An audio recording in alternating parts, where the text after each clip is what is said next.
mesa de 4 patas, que si se corta una de las patas se desequilibra.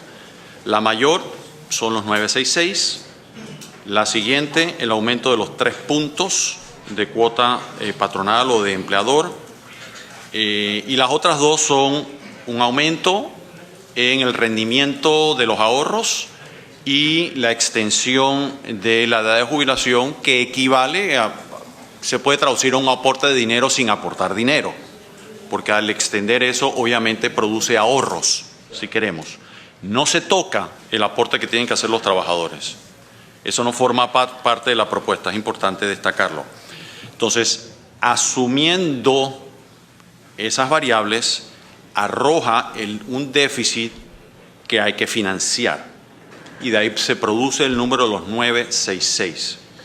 Y usted bien ha mencionado, hay una deuda que, calculada al día de hoy, equivale a 76.000 millones de dólares, casi 80% del tamaño de la producción anual de este país.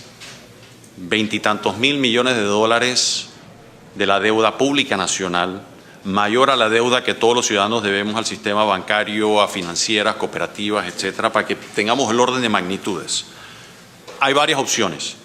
O simplemente financiar el flujo de caja, donde en un momento dado de la proyección va a llegar a representar más de 10.000 millones de dólares, o hacer un aporte estable a lo largo del tiempo, equivalente conceptualmente a la letra que pagamos para pagar una hipoteca a largo plazo.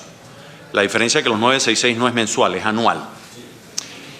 Al día de hoy, yo le puedo decir a los contribuyentes que el Estado panameño puede financiar esos 966. Si se aumenta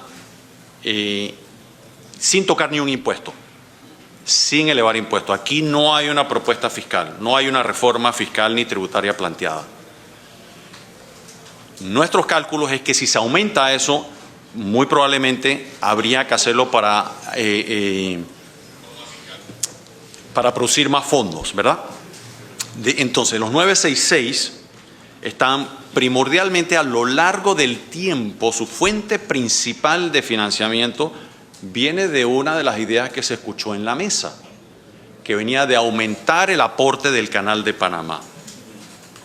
De allí, que ya escuchando lo que se decía en las mesas, vino la reforma de la Ley de Responsabilidad Social Fiscal, donde la propuesta del Ministerio fue eliminar que el excedente de los aportes del canal fuesen al Fondo de Ahorro de Panamá y fuesen directamente a la cuenta única del Tesoro de forma indefinida. Y lo que se aprobó es solo suspenderlo por 3 años.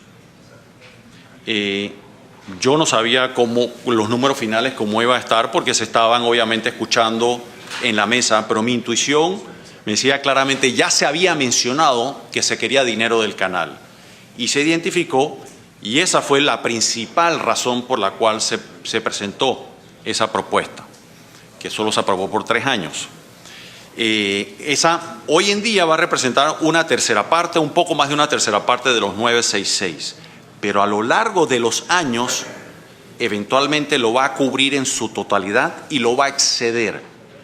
Los primeros años nos va a costar más y los primeros años vamos a tener que adoptar medidas adicionales, como por ejemplo, una de las medidas que vamos a tener que tomar es reconsiderar lo que se planteó también en octubre de eliminar muchos beneficios legalmente establecidos que permiten pagar menos impuestos, que eso incluye créditos fiscales, incentivos, exenciones para empresas y personas, que si reconsideramos esa propuesta que se hizo en octubre, prácticamente que con esas 2 medidas cubrimos el 100%. Si en adición a eso tenemos éxito en simplemente reducir la evasión del ITBMS de una forma pequeña, no es nada ambicioso, 5 o 7 puntos porcentuales, lo cubrimos.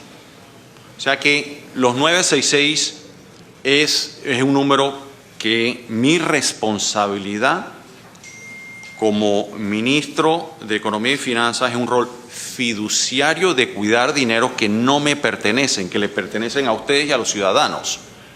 Mal puedo estar de acuerdo con un número que yo sé que no es sustentable ni para los ciudadanos ni para quien nos financia, que es una parte importante que necesitamos ese financiamiento para pagar esos 52.000 millones de dólares. Respuesta corta, los 966 hoy en día se pueden cubrir y a lo largo de la vida el peso relativo de esos 966 van a ir disminuyendo. Sí, ministro, nada más para aclarar un poco. Sí, nada más, ministro, gracias por la respuesta. Simplemente para que conste en acta, como popularmente se dice por ahí, me gustaría que pudiese esclarecer ese monto del aporte de que va del canal, cuánto es. Y entiendo yo que lo que usted plantea es que una vez acabe esos 3 años que se planteó en la Ley de Responsabilidad Fiscal de los aportes del canal, que antes iban para el Fondo de Ahorro de Panamá, ahora van a ir para cubrir este déficit. Entiendo yo que se va a tratar de cubrir con la mejora de la evasión de impuestos, la mejora de la DGI, para que puedan recaudar un porcentaje un poco más alto para poder cubrir ese déficit. Entiendo que es así. Ahora bien, me gustaría conocer qué pasaría si pasan los 3 años, llegamos y esto es fácil. Esto es cuánta plata voy a estar aportando, dónde voy a sacar la plata. Entonces, llegan los 3 años, no se cubre ese dinero, no logran subir el porcentaje de evasión de recaudación para disminuir la evasión de impuestos que ustedes están estimando, y los panameños necesitamos ver de dónde vamos a sacar ese dinero. Yo me imagino que ustedes han tenido que pensar en esto, porque 100%. Bueno, a ustedes les toca estos 5 años, no sabemos quiénes van a venir los próximos otros 5 años, Así es. Pero sí me gustaría conocer, porque es plata nuestra, en ese momento, qué acciones se tomarían, o bueno, yo pensando, ¿no?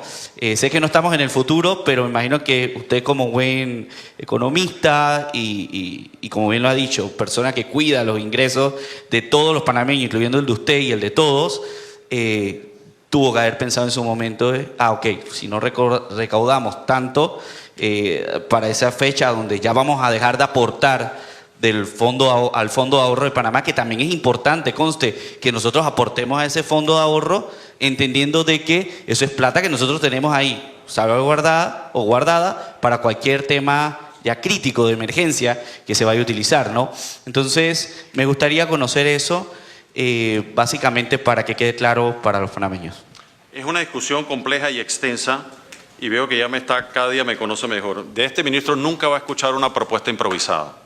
Yo voy a hacer la tarea, y voy a hacer la investigación, y voy a hacer el análisis de una forma muy disciplinada, como lo he hecho a lo largo de mi vida.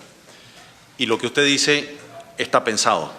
Mi recomendación, inclusive si no fuese ministro, como ciudadano, es que se extienda indefinidamente el aporte de ese canal de una forma solidaria para pagar las pensiones, para hacer una contribución importante a las pensiones de todos los panameños. Ahora bien, si se decide que eso vaya al fondo de ahorro, que los dos son fuentes de ahorro, ojo, dicho eso de paso, son 2 instrumentos de ahorro. El Fondo de Ahorro de Panamá, que es un instrumento que de ahorro es muy importante, que eso es otra discusión extensa, hoy en día realmente es insuficiente para atender emergencias importantes del país. Ese fondo debería ser mucho más grande y eventualmente podemos conseguir otras fuentes de ahorro para ello, pero es otra discusión que no viene al caso en este momento. Dicho eso, mi recomendación sería que eso se mantenga de forma indefinida. De no hacerlo, hombre, tenemos 3 años para incrementar la eficiencia de la Dirección General de Ingresos para tratar de cubrir eso. ¿Se puede lograr? Sí. ¿Se lo puedo garantizar? No. Yo sí le puedo garantizar que esos recursos del canal están allí, son crecientes y podrían hacer un aporte materialmente importante para pagar las jubilaciones de todos los panameños. Pero no es decisión mía, por eso es una recomendación que yo le hago al país. Yo creo que es más conveniente, es más necesario, más urgentes para el país que se vayan esos fondos hacia. Caso contrario, fíjese que anteriormente se tuvo que emitir deuda para que el gobierno ahorrase en el Fondo de Ahorro de Panamá, porque no tenía el flujo de caja. Es un total sinsentido desde el punto de vista financiero. Entonces, Realmente yo me siento muy cómodo con la recomendación de que eso se suspenda de forma indefinida. Y si algún día, Dios quiera, el programa de pensiones y la economía tiene un mejor desempeño, podríamos reversar eso. Pero eso yo no lo veo ocurriendo sino hasta tal vez en 10 años, en una década o más adelante. Pero por la próxima probablemente década, esa sería mi recomendación.